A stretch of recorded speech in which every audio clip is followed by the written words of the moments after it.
Doctor صاحب آپ سے اس موضوع پر آغاز گفتگو کر لیں. سب سے پہلے تو قرآن مجید فرقان حمید اس کے نزول پر ہمیں بات کرنی ہے. اس کے نزول کے مراحل کتنے تھے؟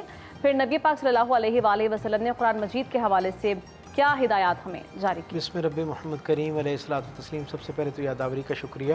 اور قرآن حکیم کا رمضان المبارک کے ساتھ جو نسبت ہے وہ خود قرآن حکیم سے ہی ثابت ہے. پروردگار عالم نے خود ہماری ہدایت اور رہنمائی کے لیے، ہماری توجہ دلانے کے لیے قرآن حکیم کے اندر ارشاد فرمایا کہ شہر رمضان الذی انزل فیہ القرآن. پروردگار عالم نے یہ جو عظیم الشان اپنا لافانی کلام ہے یہ رمضان کے مہینے میں سرکار دو عالم کے قلب اطہر کے اوپر نازل فرمایا. قرآن حکیم کی جب نزول کے حوالے سے ہم دیکھتے ہیں تو ہمیں سب سے پہلے یہ ایک بڑا خوشگوار حیرت رمضان المبارک کے تعلق سے ہم تک پہنچتی ہے کہ الہام کا جتنا علم بھی پروردگار عالم نے مخلوق کی طرف منتقل کیا اس سارے کے لیے زمانے کے طور پر اللہ رب العزت نے رمضان المبارک کا انتخاب فرمایا. یعنی وہ سارا علم جو مختلف انبیاء و مرسلین پر کتابوں کی شکل میں، صحائف کی شکل میں نازل ہوا، وہ سارے کا سارا رمضان المبارک کی ذیل میں پروردگار عالم نے عطا فرمایا. حضرت ابراہیم علیہ السلام پر صحائف اترنے کا منظرنامہ دیکھیں تو ہمیں پتہ چلتا ہے کہ یکم رمضان کو وہ عطا کیا گیا. جناب موسیٰ علیہ السلام، جناب داؤد علیہ السلام پر زبور کا نزول ہوتا ہے تو 2 رمضان المبارک کو ہوتا ہوا نظر آتا ہے. جناب موسیٰ علیہ السلام کو تورات عطا کی جا رہی ہوتی ہے تو اس کے لیے بھی رمضان المبارک کا انتخاب ہوتا ہے. 16 یا 17 رمضان المبارک کو وہ عطا کی جاتی ہے. جناب عیسیٰ علیہ السلام کے اوپر انجیل مقدس کا جب نزول ہونا ہوتا ہے تو پروردگار عالم اس کے لیے بھی رمضان المبارک کا انتخاب کرتا ہے. اور خود قرآن حکیم جو ہے وہ ہمیں اپنی آیات مقدسہ سے یہ وضاحت کرتا ہے کہ رمضان المبارک ہی وہ متبرک مہینہ ہے جس میں قرآن حکیم سرکار ختمی مطلب صلی اللہ علیہ وسلم کے قلب اطہر پر نازل ہوا. اب جو قرآن حکیم کا نزول ہے یہ اور باقی تمام الہامی جو علم اللہ کی طرف سے انسانوں کی طرف منتقل ہوا ان دونوں کے درمیان ایک بنیادی فرق ہے. جناب ابراہیم علیہ السلام کو 14 صحائف عطا کیے کہ سارے کے سارے ایک دن ایک لمحے میں پروردگار عالم نے سپرد کر دیے. تورات جب عطا کی، زبور، انجیل جب بھی اپنے مقدس کتابیں عطا کی تو ایک لمحے میں اپنے پسندیدہ نبی اور رسول کے حوالے کر دیں. لیکن قرآن حکیم کا جب نزول ہوا تو اس کے بارے میں شارحین نے ہمیں یہ بتایا کہ یہ 3 درجوں پر اس کا نزول ہوا. پہلا درجہ وہ تھا جب عالم ارواح میں اللہ رب العزت نے قرآن حکیم کی سرکار دو عالم صلی اللہ علیہ وسلم کو اپنی توجہ خاص کے اندر جو ہے وہ تربیت اور تعلیم عطا فرمائی، جس پر خود قرآن گواہ ہے کہ الرحمن علم القرآن خلق الانسان، کہ رحمان وہ ہے جس نے قرآن کا علم عطا کیا اور پھر اس کے بعد قرآن ہمیں بتاتا ہے خلق الانسان، یعنی اس کے بعد انسان تخلیق ہوا. عام رائٹر بھی جب لکھتا ہے کوئی کتاب تو وہ اپنا حسن ترتیب قائم رکھتا ہے، اس کے اندر کسی چیز کو پہلے والی چیز کو بعد میں اور بعد والی چیز کو پہلے نہیں لکھتا.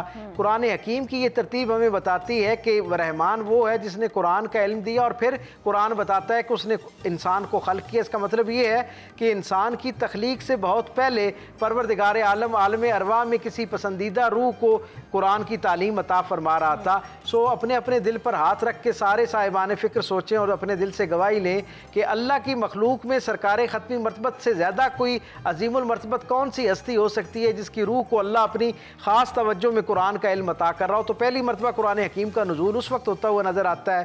پھر دوسرا جو سرکار دو عالم صلی اللہ علیہ وسلم کی زندگی کے ساتھ ہمیں قرآن حکیم کے یکمشت آپ کو عطا کر دینے کا لمحہ ہے، اس کے لیے رمضان المبارک کا انتخاب ہوتا ہے. اور رمضان المبارک میں بھی پھر سورہ قدر ہمیں یہ بتاتی ہے کہ پروردگار عالم نے شب قدر کے اندر اس قرآن حکیم کو یک بستہ طور پر سرکار دو عالم صلی اللہ علیہ وسلم کے سپرد کر دیا. لیکن سرکار کے ہاں جو قرآن حکیم کے نزول کے بعد اس کے جاری کرنے کا اور اس کے نشر کرنے کا جو عمل ہے وہ جستہ جستہ نظر آتا ہے. اور اس کی تفصیل ہم سب جانتے ہیں کہ اس کا آغاز جو ہے وہ غار حرا کے اندر جب سورہ علق کی پہلی 5 آیات ربیع الاول کے مہینے میں سرکار دو عالم صلی اللہ علیہ وسلم کے قلب اطہر پر نازل ہوئیں تو گویا وہ جستہ جستہ قرآن حکیم کا آغاز تھا. صوفیاء اس پر بڑا خوبصورت کلام کرتے ہیں. وہ کہتے ہیں کہ اللہ نے جتنا بھی کلام اپنا اتارا، تورات، زبور، انجیل، صحائف کی شکل میں، ان سب کے اندر اللہ رب العزت نے اپنا جو حکم تھا نا وہ جاری فرمایا اور اپنا جو اس کا فرمان تھا اس کے اپنی منشا کے مطابق اس کو فوراً جو ہے وہ اپنے نبیوں کو منتقل کر دیا.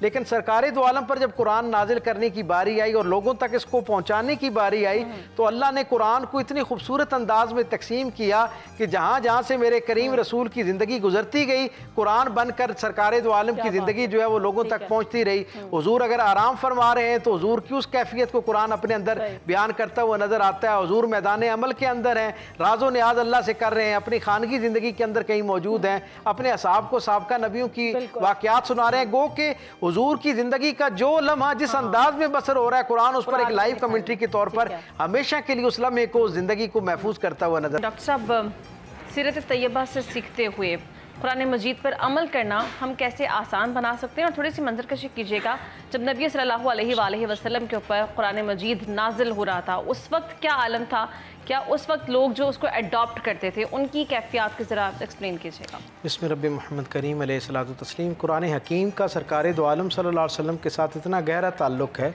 कि हज़रत आयशा सिद्दीक़ा रज़ी अल्लाह तआला अन्हा से किसी ने पूछा कि हुजूर का खुल्क कैसा था, तो आपने सवाल करने वाले की तरफ हैरत से देखा और कहा कि क्या तुमने कुरान को नहीं पढ़ा?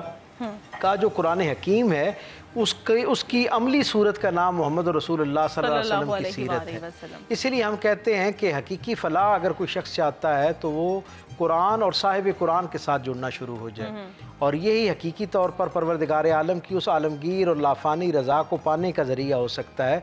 और ये दोनों आपस में इतने गहरे हैं और इन दोनों का आपस में इतना गहरा ताल्लुक़ है कि अगर कोई शख्स कुरान तक पहुँच जाता है ना, तो सच्ची बात यह है कि वो हकीकत में साहिब कुरान तक पहुंच जाता है। और जो बंदा साहिब कुरान तक पहुंचने का शर्फ पा लेता है, हकीकत में वो अल्लाह की कुर्बत ख़ास का शर्फ पा लेता है।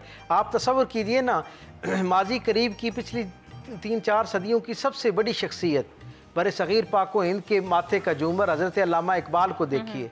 आपके उस्ताद हैं मौलवी मीर हसन, सितंबर के महीने में उनका विसाल होता है और सर्दी का मौसम है। अल्लामा का जो है वो यहाँ लाहौर में मौजूद हैं और यहाँ से आप उनके जनाजे के लिए जाते हैं। मुझे ये सआदत हासिल है कि मौलाना अब्दुल सत्तार नियाज़ी ने मुझे ये वाक़या ख़ुद, यानी मैंने उनसे समात का शर्फ पाया, बराह रास्त उनसे सुना जो उस सफ़र में उनके साथ यानी शरीक सफ़र थे, खिदमतगार के तौर पर, एक नौजवान के तौर पर। बाद में खैर ये किताबों की ज़ीनत भी बना, लेकिन मैं अपने सामीन और नाज़रीन की तवज्जो के लिए कि कुरान और साहिब कुरान का कैसा गहरा ताल्लुक़ है।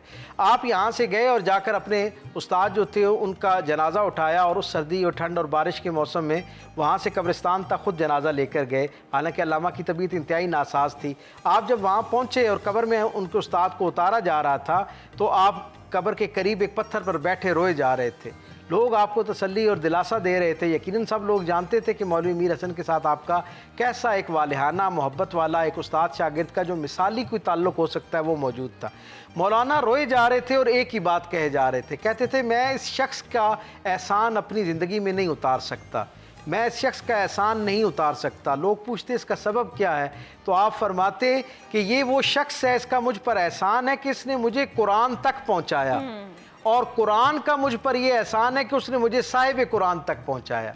सो इसका मतलब ये है कि खुश नसीब हैं वो लोग जिन्हें अपनी ज़िंदगी के अंदर वालदैन की शक्ल में, असातिज़ा की शक्ल में, माहौल की शक्ल में, महराब व मिंबर से पहुँचने वाले खैर की शक्ल में कुरान से ताल्लुक़ नसीब होता है। जो लोग कुरान से अपना ताल्लुक़ कायम कर लेते हैं, क्योंकि इसे जब भी कुरान पाक को पढ़ा जाए, मैंने पहले भी किसी तकरीब में ये बात कही, किसी नशिस्त में ये बात कही थी कि हज़रत अल्लामा इकबाल के वालिद गिरामी ने उन्हें मुखातिब करके कहा था कि जो तुम कुरान पढ़ते हो ये बड़ा खैर का मामला है, तिलावत का अपना अजर है, लेकिन इसे सिर्फ कुरान की आयात ना समझा करो, और ये मत समझा करो कि ये तुम्हारे लिए सरकार दो आलम पर उतरा वो एक कलाम है जो तुम तक पहुँचा है।